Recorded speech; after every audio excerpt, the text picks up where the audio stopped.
Welcome to new TV Telugu. ఇప్పుడు AP top 10 చూద్దాం.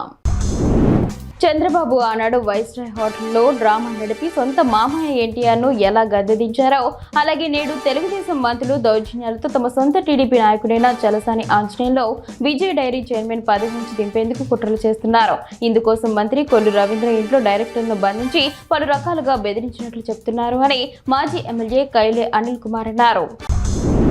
నా పేరు పేరం రంగారెడ్డి. నేను రెంటాల గ్రామానికి చెందినవాడినే.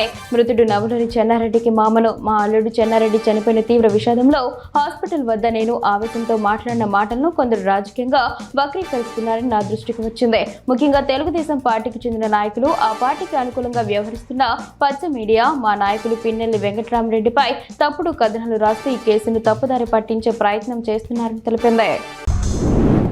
డిఎస్సి అక్రమాలపై గత 3 రోజులుగా వైఎస్ఆర్సీపీ ఆధ్వర్యంలో రిలే నిరాహార దీక్షలు జరుగుతుంటే ప్రభుత్వం ఏం చేస్తుంది? శిబిరాలపై దాడి చేయిస్తోంది.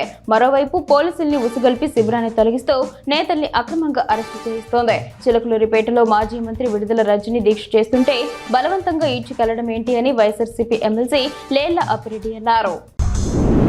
రాష్ట్ర సొంత ఆదాయం ఉద్యోగుల జీత భత్యాలు పెన్షనర్లకే సరిపోతుందని చంద్రబాబు మాట్లాడడం చాలా బాధాకరం. ఉద్యోగులకు ఇవ్వాల్సిన పీఆర్సీ, ఐఆర్ వంటి బకాయిలు దాదాపు 40,000 కోట్ల రూపాయలు ఉన్నాయి. అవి ఇవ్వాలని ఉద్యోగ వర్గాలు రోడ్డెక్కడంతో ఉద్యోగులు ప్రజల్లో గొడవలు పెట్టడానికి కూటమి ప్రభుత్వం శ్వేతపత్రం విడుదల చేసిందా అనే అనుమానాలు తలెత్తుతున్నాయని వైఎస్ఆర్సీపీ ఉద్యోగులు పెన్షనర్ల విభాగం రాష్ట్ర అధ్యక్షులు నల్లమూరు చంద్రశేఖర్ రెడ్డి పేర్కొన్నారు. మెగా డిఎస్సి నియామక ప్రక్రియలో చోటు చేసుకున్న అవకతవకలపై సమగ్ర విచారణ జరిపి నష్టపోయిన విద్యార్థులకు న్యాయం చేయాలని తిరుపతి ఎంపీ మద్దెల గురుమూర్తి డిమాండ్ చేశారు. మెగా డిఎస్సి వ్యవహారంలో న్యాయం కోసం సూళ్లూరుపేట నియోజకవర్గంలోని నాయుడుపేటలో వైఎస్ఆర్ కాంగ్రెస్ పార్టీ ఆధ్వర్యంలో నిర్వహిస్తున్న రిలే నిరాహార దీక్షకు ఎంపీ గురుమూర్తి పాల్గొని సంఘీభావం తెలిపారు. చిలకలూరిపేటలో హద్దులు దాటిన పోలీసులు. మాజీ మంత్రి విడుదల రజని గారితో దురుసు ప్రవర్తన. డిఎస్సి అక్రమాలపై చిలకలూరిపేటలో వైఎస్ఆర్సీపీ దీక్షను అడ్డుకున్న పోలీసులు. అక్కడి నుంచి విడుదల రజనిని బలవంతంగా తరలించేందుకు పోలీసులు విఫలయత్నం. పోలీసుల తోపులాటలో కింద పడిపోయిన విడుదల రజనే మహిళలు అని కూడా చూడకుండా దీక్ష శిబిరం వద్ద పోలీసులు ఇదేనా చంద్రబాబు సంస్కారం? డిఎస్సి అక్రమాలపై సాక్ష్యాధారాలతో సహా వైఎస్ జగన్ ప్రశ్నిస్తే వాటికి నారా లోకేష్ సమాధానం చెప్పకుండా 200 అడుగుల దూరంలో ఉన్న చర్చకు రమ్మంటాడు. విద్యాశాఖలోకి కొత్తగా వచ్చిన అధికారులు వచ్చి పాత డిఎస్సి సంగతి వదిలేయండి, అక్టోబర్లో డిఎస్సికి ప్రిపేర్ అవ్వండి అంటున్నారు. డిఎస్సి 2025లో జరిగిన అక్రమాలు ఏడాది జరగవని అభ్యర్థులకు భరోసా ఇవ్వలేకపోతున్నారు అని మాజీ మంత్రి సాకే శైలజనాథ్ పేర్కొన్నారు.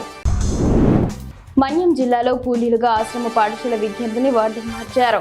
వంట చేయడానికి గ్యాస్ లేదని వార్డెన్ విద్యార్థులతో కట్టెలు కొట్టించి మోయిస్తున్నారు. ఎండభద్ర గిరిజన సంక్షేమ హాస్టల్లో దాదాపు 100 మంది విద్యార్థులు ఉండగా వారితో రోజు వివిధ పనులు వార్డెన్ చేయిస్తున్నారు. 2 ఏళ్లలో విద్యా వ్యవస్థలో నువ్వు తీసుకొచ్చిన మార్పు ఇదేనన్నారు లోకేష్.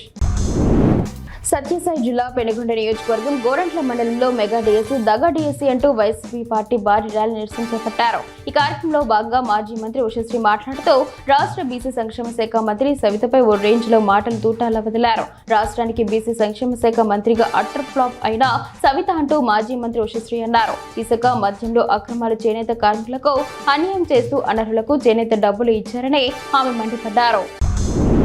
సత్యసాయి జిల్లా పెనుగొండ నియోజకవర్గం గోరంట్ల మండలంలో వైసీపీ పార్టీ భారీ ర్యాలీ నిరసన కార్యక్రమంలో భాగంగా పోలేరు పంచాయతీకి చెందిన వైసీపీ నాయకులు రాణా ప్రతాప్ సింగ్ గజమాలతో మాజీ మంత్రి ఉషశ్రీని సన్మానించారు. ఈ కార్యక్రమంలో పోలేరు పంచాయతీ వైసీపీ నాయకులు, మండల వైసీపీ నాయకులు తదితరులు పాల్గొన్నారు.